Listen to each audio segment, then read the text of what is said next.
India Bhutan நாடுகளுக்கு இடையே ரயில் பாதை அமைக்கும் திட்டத்தை மத்திய ரயில்வே துறை அமைச்சர் அஸ்வினி வைஷ்ணவ் வெளியுறவுச் செயலாளர் விக்ரம் மிஸ்ரியுடன் இணைந்து அறிவித்தார்.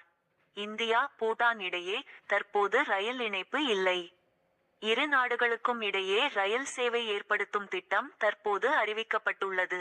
இதன் மூலம் பூட்டானில் இருந்து இந்தியாவின் இரு நகரங்களுக்கு ரயில் இணைப்பு ஏற்படுத்தப்படுகிறது.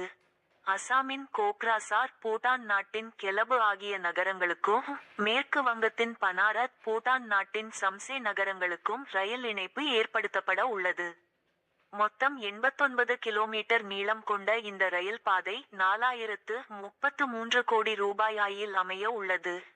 இது குறித்து நிருபர்களிடம் வெளியுறவுச் செயலாளர் விக்ரம் மிஸ்ரி கூறியதாவது, நமது இரு நாடுகளுக்கும் இடையே ரயில் இணைப்பை ஏற்படுத்துவதில் மிகப்பெரிய முயற்சி மேற்கொள்ளப்பட்டுள்ளது.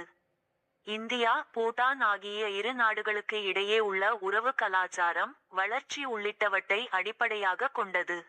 பிரதமர் நரேந்திர மோடி 2024ஆம் ஆண்டு மார்ச் மாதம் பூட்டானுக்கு விஜயம் செய்தபோது அவருக்கு அந்நாட்டின் மிக உயர்ந்த சிவில் விருதான order of the true Gyalpo வழங்கப்பட்டது. பூட்டான் அமைச்சர்களும் பிரதமரும் தொடர்ந்து இந்தியாவுக்கு வருகை தந்து வருகின்றனர்.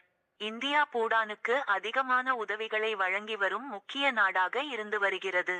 நவீனமயமாக்கலில் குறிப்பாக உள்கட்டமைப்பு மற்றும் நாட்டின் ஒட்டுமொத்த பொருளாதார வளர்ச்சியில் முக்கிய பங்கு வகித்துள்ளது.